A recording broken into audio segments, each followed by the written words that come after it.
Welcome to Telangana focus. నేను మీ హరితక్క. Jubilee hills bypoll ఎన్నికల ప్రచారం ముగిసింది. మైకులు, నేతల ప్రచారాల నుంచి ఒక్కసారిగా నియోజకవర్గ ప్రాంతం అంతా కూడా సైలెంట్ అయింది. ఈ వీడియోలకి మరింత ముందుకెళ్లే ముందు మన ఛానల్ని సబ్స్క్రైబ్ చేయని వాళ్ళు ఉంటే సబ్స్క్రైబ్ చేయండి, లైక్ చేయండి.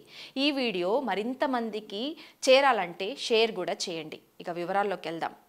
ఈ నెల 11న పోలింగ్, 14న కౌంటింగ్ జరగనుంది. ఇక బరిలో 58 మంది అభ్యర్థులున్నారు. ఎంతమంది ఉన్నా కూడా ప్రధానంగా కాంగ్రెస్, బీఆర్ఎస్, బీజేపీ మధ్య పోటీ.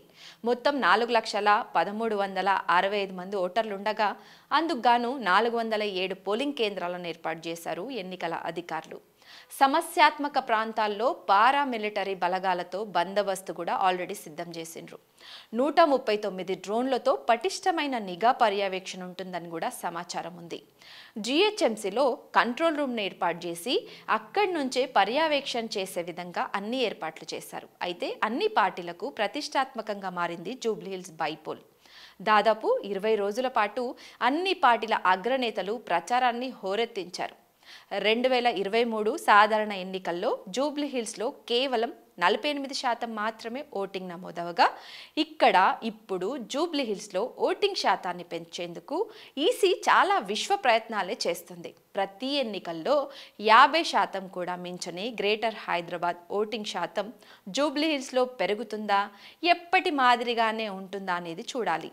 అయితే ఎన్ని అవేర్నెస్ కార్యక్రమాలు చేసినా కూడా ఎప్పుడు ఓటు వేసేందుకు ఆసక్తి చూపని నగర ఓటర్లు ఉప ఎన్నిక కావడంతో ఓటింగ్ పర్సెంటేజ్ పెరుగుతుందన్న భావనలో ప్రధాన రాజకీయ పార్టీలున్నాయి.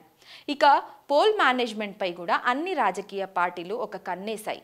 అయితే ఇప్పటికే ఓటర్లకు డబ్బులు పంపిణీ చేస్తున్నట్లు కూడా వార్తలు వినిపిస్తున్నాయి. పోలింగ్ వరకు పంపిణీ మరింత పెరిగే అవకాశం ఉందని కూడా తెలుస్తుంది. సో ఇక్కడ మెయిన్గా మైనార్టీలు, సినీ కార్మికులు డిసైడింగ్ ఫ్యాక్టరీగా మారనున్నారు. 1,00,000కు పైగా ముస్లిం మైనార్టీ ఓటర్లు ఉండగా జూబ్లీ హిల్స్ ఓటర్లు ఎవరికి పట్టం కడుతున్నారో అన్నదే ఉత్కంఠ రేపుతుంది. కాలికి బలపం కట్టుకొని తిరిగిన అన్ని పార్టీల అగ్రనేతలు ఇప్పుడు ఒకంత టెన్షన్లోనైతే ఉన్నట్లు తెలుస్తుంది. ప్రచార శైలిని మార్చి ప్రచారంలో నేతల మధ్య తూటాలు పేలినాయి. సవాళ్లు ప్రతి సవాళ్లతో ప్రచారాన్నే హోరెత్తించారు. ఇదిట్లుంటే తెలుగు రాష్ట్రాల్లో బైపోల్ పైన భారీగా బెట్టింగ్స్ నడుస్తున్నాయి. అది మీకు తెలుసా?